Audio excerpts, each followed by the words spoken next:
সুপ্রিয় দর্শক, আসসালামু আলাইকুম। সারা দেশে ৩০০টি সংসদীয় আসনের মধ্যে ২৮০টির উপর একটি জরিপ চালিয়েছে বাংলাদেশেরই একটা সংবাদ মাধ্যম। এই সংবাদ মাধ্যমটি মূলত তুলে আনার চেষ্টা করেছে যে কোন আসনে কোন প্রার্থী এগিয়ে রয়েছেন। শুধুমাত্র ঢাকা জেলার ২০টি আসন ছাড়া সারা দেশের বিভিন্ন জেলার বাকি ২৮০টি আসনের উপর তারা এই জরিপ চালিয়েছে এবং তারা খুব ভালোভাবেই এই জরিপের ফল তুলে এনেছে। যদিও এখানে নানান অসঙ্গতি রয়েছে, কিন্তু প্রতিদিনের বাংলাদেশ নামক এই পত্রিকাটি এই জরিপটি চালিয়েছে মূলত সারা দেশের বিভিন্ন স্থানে যে তাদের যে সাংবাদিকরা রয়েছে, জেলায় উপজেলায় যে তাদের প্রতিনিধিরা রয়েছেন, তাদের মাধ্যমে এই জরিপটি চালিয়েছেন। ভোটারদের সঙ্গে কথা বলে, প্রার্থীদের ওয়েট দেখে, প্রার্থীদের প্রচারণা দেখে এবং প্রার্থীদের প্রতি ভোটারদের আগ্রহ দেখে এই জরিপের ফলটা তারা তুলে এনেছে। তো ঢাকা বিভাগে আমরা জানি মোট ৭০টি আসন রয়েছে। এর মধ্যে ২০টি আসনের উপর জরিপ তারা চালায়নি, বাকি ৫০টি আসনের উপর তারা জরিপ চালিয়েছে। আমি মূলত আজকে কথা বলবো এই ৫০টি আসন নিয়ে। এই ৫০টি আসনে কোন দলের প্রার্থী এগিয়ে রয়েছে সেটা নিয়ে আমি কথা বলবো। তার আগে আপনাদেরকে এই জরিপের একটু সিনপসিসটা বলি, জরিপের ফলটা কি এসেছে। আমরা জানি ঢাকা বিভাগের ঢাকা জেলার ২০টি আসন ছাড়া বাকি ২৮০টি আসনের উপর জরিপ করেছে। এখানে ১৭৮টি আসনে এই জরিপের হিসাব মতে এগিয়ে রয়েছে বিএনপি, বাকি ৪৪টি আসনে এগিয়ে রয়েছে জামাত ইসলামী এবং ৪টি আসনে জাতীয় পার্টি এগিয়ে রয়েছে। জামাত ইসলামী বলতে জামাত জোট আর কি। হাড্ডাহাড্ডি লড়াই হতে পারে বলছে ৪৭টি আসনে, অর্থাৎ ডিসাইড করতে পারেনি। অর্থাৎ এখানে জামাত কিংবা স্বতন্ত্র কিংবা বিদ্রোহী এরকম প্রার্থীদের সঙ্গে একে অপরের যে লড়াইয়ের আভাস পাওয়া যাচ্ছে, সেখানে আসলে কাউকে তারা এই পত্রিকাটি জয়ী ঘোষণা করতে পারেনি আর কি তাদের হিসাব মতে। অন্যান্য দল কিংবা স্বতন্ত্রকে তাদের হিসাব মতো ৬০টি আসন পেতে যাচ্ছে। তো আমি একটু ঢাকার আসনগুলো একটু আগে দেখি আর কি। প্রথমেই নারায়ণগঞ্জ। আমরা জানি নারায়ণগঞ্জে ৫টি আসন। এখানে নারায়ণগঞ্জ ১ আসনে বিএনপির যিনি প্রার্থী, কেন্দ্রীয় নির্বাহী কমিটির সদস্য মোস্তাফিজুর রহমান ভূঁইয়া দীপু জয়ী হতে পারে। এটাই হচ্ছে এই জরিপের প্রাথমিক ফল আর কি। তার প্রতিদ্বন্দ্বী জামাতের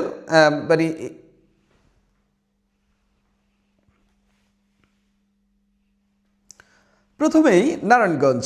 আমরা জানি নারায়ণগঞ্জে ৫টি আসন। এই আসনে এর মধ্যে সবার প্রথমে যেটি নারায়ণগঞ্জ ১ রূপগঞ্জ নিয়ে গঠিত। এখানে বিএনপির যিনি প্রার্থী মোস্তাফিজুর রহমান দীপু জয়ী হতে পারে, জামাত তার প্রতিদ্বন্দ্বী হইতে পারে, তবে দীপু অনায়াসে জয়লাভ করবে বলে বলছে এই পত্রিকাটি। নারায়ণগঞ্জ ২ আসনে বিএনপির প্রার্থী নজরুল ইসলাম আজাদ জয়ী হতে পারে এবং তার প্রতিদ্বন্দ্বী জামাতের ইলিয়াস মোল্লা এবং সাবেক এমপি আতাউর রহমান খান আঙ্গুর, এই দুজন প্রতিদ্বন্দ্বিতা করতে পারে, তবে বিএনপির ধানের শীষের প্রার্থী জয়লাভ করবে এমনটাই বলছে। নারায়ণগঞ্জ ৩ আসনে বিএনপির কেন্দ্রীয় নির্বাহী কমিটির সদস্য ও সোনারগাঁও উপজেলা বিএনপি সভাপতি আজহারুল ইসলাম মান্নান জয়ী হওয়ার সম্ভাবনা রয়েছে। এখানেও সাবেক প্রতিমন্ত্রী, তার প্রতিদ্বন্দ্বী একজন সাবেক প্রতিমন্ত্রী, তিনি নাকি হচ্ছে তার প্রতিদ্বন্দ্বী, অন্যতম প্রতিদ্বন্দ্বী হওয়ার সম্ভাবনা রয়েছে। তবে নারায়ণগঞ্জ ৪ আসনে বিএনপি যাকে হচ্ছে মনোনয়ন দিয়েছে জোটের প্রার্থী জমিয়তে উলামার মনির হোসেন কাসেমি, তিনি হেরে যাওয়ার সম্ভাবনা অনেক বেশি। এখান থেকে বিএনপির দুজন বিদ্রোহী প্রার্থী রয়েছেন, মোহাম্মদ আলী এবং শাহ আলম। তাদের মধ্যে মোহাম্মদ আলী জয়ী হওয়ার সম্ভাবনা সবচেয়ে বেশি, অর্থাৎ স্বতন্ত্র কিংবা বিএনপির বিদ্রোহী প্রার্থী জয়ী হওয়ার সম্ভাবনা বেশি। এনসিপি কিংবা জামাতের কোনো সম্ভাবনা এই পত্রিকাটি এখানে দেখতে পাচ্ছে না। নারায়ণগঞ্জ ৫ আসনে বিএনপি যাকে প্রার্থী করেছে আবুল কালাম আজাদ, তিনি জয়ী হওয়ার সম্ভাবনা বেশি এবং জাতীয় পার্টির একজন সাবেক নেতা, তিনি স্বতন্ত্র প্রার্থী হয়েছেন। মকসুদ হোসেনের সঙ্গে তার নাকি প্রতিদ্বন্দ্বিতা হইতে পারে। মুন্সিগঞ্জ ১ আসনে ধানের শীষের জয়ী হওয়ার সম্ভাবনা বেশি। মুন্সিগঞ্জ ২ আসনে ধানের শীষের যিনি প্রার্থী, তিনি জয়ী হওয়ার সম্ভাবনা বেশি। তারপরে হচ্ছে মুন্সিগঞ্জ ৩ আসন, এখানেও হচ্ছে ধানের শীষের সম্ভাবনা রয়েছে, তবে তার সঙ্গে প্রতিদ্বন্দ্বিতা হবে বিএনপির বিদ্রোহী প্রার্থীর, যিনি বিএনপি থেকে বহিষ্কার হয়েছেন, মহিউদ্দিন আহমেদ। অর্থাৎ ধানের শীষকে এগিয়ে রাখলেও একেবারে সহজ হচ্ছে না পথ। বিএনপির যিনি বিদ্রোহী, তিনি খুবই শক্ত প্রতিদ্বন্দ্বিতা তৈরি করতে পারেন। টাঙ্গাইলের ৮টি আসন, এখানে বিএনপির প্রার্থী টাঙ্গাইল ১ আসনে বিএনপির প্রার্থী ফকির মাহবুব আনাম স্বপন জয়লাভ করতে পারে, এরকমটাই বলছে এই জরিপ। টাঙ্গাইল ২ আসনে বিএনপির প্রার্থী আব্দুল সালাম পিন্টু, তিনিও জয়লাভ করতে পারেন। টাঙ্গাইল ৩ আসনে বিএনপির প্রার্থী এস এম ওবায়দুল হক এবং স্বতন্ত্র প্রার্থী লুৎফুর রহমান খান আজাদ, এই দুজনের মধ্যে লড়াই হইতে পারে ভালো। তারা এটা বিএনপিকে একেবারে ঘোষণা করে দেয় নাই আর কি, তারা বলছে এখানে লড়াই হবে। টাঙ্গাইল 5 আসনে সুলতান সালাউদ্দিন টুকু ও স্বতন্ত্র প্রার্থী বিএনপিরই নেতা বিদ্রোহী প্রার্থী ফরাদ ইকবাল, এই দুজনের হাড্ডাহাড্ডি লড়াই হইতে পারে। টাঙ্গাইল 6 আসনে বিএনপি প্রার্থী রবিউল আউয়াল ও জামাত ইসলামের প্রার্থী একেএম আব্দুল হামিদের মধ্যে লড়াই হইতে পারে, তবে বিএনপির পাল্লাটা একটু ভারী বলছে তারা। টাঙ্গাইল 7 আসনে বিএনপির প্রার্থী আবুল কালাম আজাদ এগিয়ে রয়েছেন। টাঙ্গাইল 8 আসনে স্বতন্ত্র প্রার্থী সালাউদ্দিন আলমগীর নির্বাচিত হওয়ার সম্ভাবনা বেশি। তার মানে বিএনপির যে ভাইস চেয়ারম্যান যে টাঙ্গাইল 8 আসনে যে মনোনয়ন দেওয়া হয়েছে আজমকে, তার মানে তিনি হেরে যাওয়ার সম্ভাবনা বেশি বলে বলছে এই জরিপের ফলে, সেটাই দেখাচ্ছে আর কি। নরসিংদীর 1 আসনে বিএনপি মনোনীত খায়রুল কবির খোকন তিনি জয়লাভ করতে পারেন, বিএনপির একেবারে কেন্দ্রীয় নেতা, এই জরিপও বলছে তিনি জয়লাভ করবেন। নরসিংদীর 2 আসনে বিএনপির প্রার্থী বিএনপির স্থায়ী কমিটির সদস্য আব্দুল মঈন খান তিনি জয়লাভ করবেন বলে বলছে এই জরিপ। নরসিংদীর 3 আসনে বিএনপির প্রার্থী মঞ্জুর এলাহি তাকে এগিয়ে রাখছে এই জরিপ। নরসিংদী 4 আসনে বিএনপি মনোনীত প্রার্থী সর্দার সাখাওয়াত হোসেন বকুল তিনি এগিয়ে রয়েছেন। নরসিংদী 5 আসনে বিএনপির বিদ্রোহী স্বতন্ত্র প্রার্থী জামাল আহমেদ চৌধুরী এগিয়ে রয়েছেন, অর্থাৎ বিএনপির দলীয় প্রার্থী জয়লাভ করার সম্ভাবনা কম বলেই এই জরিপে দেখানো হচ্ছে আর কি, বা বলা হচ্ছে। গাজীপুরে এবার 5টি আসন, 1টি আসন কমানো হয়েছে।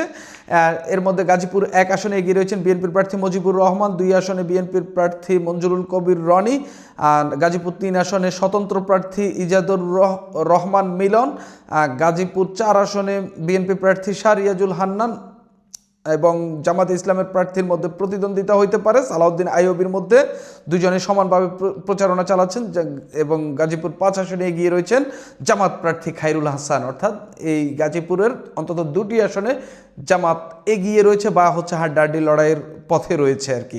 রাজবাড়ির 2টি আসন, রাজবাড়ী 1 আসনে বিএনপি মনোনীত প্রার্থী বিএনপির নির্বাহী কমিটির সদস্য জেলা বিএনপির সাবেক সভাপতি ও সাবেক এমপি আলী নেওয়াজ মাহমুদ খৈয়াম এগিয়ে রয়েছেন। রাজবাড়ীর 2 আসনে বিএনপি মনোনীত প্রার্থী ও জেলা বিএনপির সাবেক সাধারণ সম্পাদক হারুনুর রশিদ এগিয়ে রয়েছেন, অর্থাৎ রাজবাড়ীর 2টি আসনেই বিএনপি এগিয়ে রয়েছে। তবে আমাদের মনে রাখা দরকার 1991 সালের নির্বাচনে রাজবাড়ী 1 আসনে জামাত ইসলামী জয়লাভ করেছে, এখানে রাজবাড়ীতে জামাতের ভালো ভোট রয়েছে।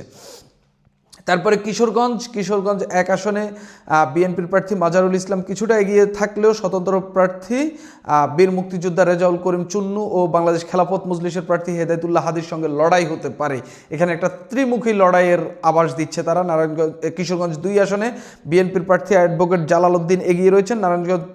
কিশোরগঞ্জ 3 আসনে বিএনপির প্রার্থী ডক্টর মোহাম্মদ ওসমান ফারুক জয়ী হওয়ার সম্ভাবনা বেশি, তার বিপক্ষে রয়েছেন জামাত ইসলামের প্রার্থী অধ্যাপক কর্নেল ডাক্তার জিয়াদ খান আর কি, তিনি আবার আওয়ামী লীগের সময়কার রাষ্ট্রপতি আব্দুল হামিদের শ্যালক হিসেবে পরিচিত। কিশোরগঞ্জ 4 আসনে বীর মুক্তিযোদ্ধা ফজলুর রহমান এগিয়ে রয়েছেন। এছাড়া মাঠে রয়েছেন স্বতন্ত্র প্রার্থী কাজী রেহা কবির সিগমা এবং জামাত ইসলামের প্রার্থী রোকন রেজা শেখ। কিশোরগঞ্জ 5 আসনে বাংলাদেশ জাতীয়তাবাদী দলের বিএনপির প্রার্থী এহসানুল হুদার সম্ভাবনা বেশি, তবে বিএনপির বিদ্রোহী যিনি রয়েছেন শেখ মুজিবুর রহমান ইকবাল তিনিও ছাড় দেওয়ার মতো না এবং তিনিও ভালো লড়াই করতে পারেন বলেই এই জরিপে উঠে এসেছে। স্বতন্ত্র প্রার্থী এসএম কাইয়ুম হাসনাত নাকি এখানে ভালো ফাইট দিতে পারে। জামাতুল ইসলামের প্রার্থী রয়েছেন মোহাম্মদ রমজান আলী, তিনিও ফাইট দিতে পারেন। এখানে একেবারে ত্রিমুখী, চতুর্মুখী, পঞ্চমুখী লড়াইয়ের আভাস দেওয়া হচ্ছে আর কি। কিশোরগঞ্জ 6 আসনে বিএনপির প্রার্থী শফিকুল আলম এগিয়ে রয়েছেন। ফরিদপুর 1 আসনে জামাত জোটের মনোনীত প্রার্থী ইলিয়াস মোল্লা এগিয়ে রয়েছেন বলেই এই জরিপে তুলে ধরা হয়েছে। ফরিদপুর 2 আসনে এগিয়ে রয়েছেন বিএনপির নেত্রী শামা ওবায়েদ। ফরিদপুর 3 আসনে এগিয়ে রয়েছেন নায়াব ইউসুফ এগিয়ে রয়েছেন। ফরিদপুর 4 আসনে এগিয়ে রয়েছেন বিএনপির প্রার্থী শহীদুল ইসলাম বাবুল, তিনি কৃষক দলের কেন্দ্রীয় সাধারণ সম্পাদক। গোপালগঞ্জে 1 আসনে স্বতন্ত্র প্রার্থী আশরাফুল আলমের সঙ্গে বিএনপির প্রার্থী সেলিমুজ্জামান সেলিম প্রচারণায় সমান তালে এগিয়ে রয়েছেন। এই দুইজনের হাড্ডাহাড্ডি লড়াই হতে পারে বলে ধারণা করা হচ্ছে বা এই জরিপে তুলে ধরা হয়েছে। গোপালগঞ্জ 2 আসনে স্বতন্ত্র প্রার্থী বহিষ্কৃত বিএনপি নেতা HM খান মঞ্জুর এর সঙ্গে স্বতন্ত্র প্রার্থী কামরুজ্জামান ভূঁইয়া সমান তালে এগিয়ে রয়েছেন, অর্থাৎ বিএনপির প্রার্থী কিংবা জামাত জোটের প্রার্থীর কোনো হদিস এই জরিপে পাওয়া যায়নি আর কি। গোপালগঞ্জ 3 আসনে বিএনপির এস এম জিলানির সঙ্গে বিএনপির ধানের শীষের প্রার্থী এস এম জিলানির সঙ্গে স্বতন্ত্র প্রার্থী মোহাম্মদ হাবিবুর রহমান সমান তালে এগিয়ে রয়েছেন, অর্থাৎ এখানে জামাতের কোনো পাত্তা নাই বলেই এই জরিপে তুলে ধরা হয়েছে। এটা একটা জরিপ, এখানে আসলে কিছুটা অনুমান নির্ভর, কিছুটা কথাবার্তা বইলা এবং তাদের প্রতিনিধিরা, প্রতিদিনের বাংলাদেশের প্রতিনিধিরা যেভাবে অনুমানটা করতে চেয়েছেন সেভাবেই আসলে তুলে ধরা হয়েছে। তবে এই ক্ষেত্রে তারা মাঠের অবস্থান, তারপরে কার কী অবস্থান, কার ভোট, কার প্রতি মানুষের আগ্রহ বেশি, সেগুলো অবশ্যই বিবেচনায় নিয়েছেন। এটা আপনি একটা আইডিয়া পেতে পারেন কোন আসনে কারা কারা হেভি ওয়েট, এটার একটা আইডিয়া পেতে পারেন। তবে এটা যে রেজাল্ট না সেটা আপনিও জানেন। হয়তো তারা মনে করছে বিএনপির প্রার্থী হেভিওয়েট এবং তার প্রতি মানুষের আগ্রহ বেশি, তার মিছিলে লোক বেশি, সেজন্য তারা সেখানে বিএনপিকে এগিয়ে রেখেছেন, বা যাদের সঙ্গে কথা বলেছেন তারা বিএনপির পক্ষেই কথা বলছেন, বা যেখানে জামাতের পক্ষে কথা বলছেন সেখানে জামাতকে এগিয়ে রাখছেন। তো এই বিষয়গুলো আসলে একেবারেই আপেক্ষিক একটা বিষয়। আপনি কোন জায়গায় যাচ্ছেন, আপনি এটাকে বায়াসড না বললেও এটাকে একেবারে প্রপার ম্যাথোডোলজিক্যাল গবেষণা বলতে পারেন না। তবে এটাকে এখান থেকে আপনি একটা আইডিয়া পাবেন কোন আসনে কোন প্রার্থী আসলে ভালো অবস্থানে রয়েছে, তার আইডিয়াটা আপনি এখান থেকে পেয়ে যাবেন। সুপ্রিয় দর্শক, এখন এই পর্যন্তই।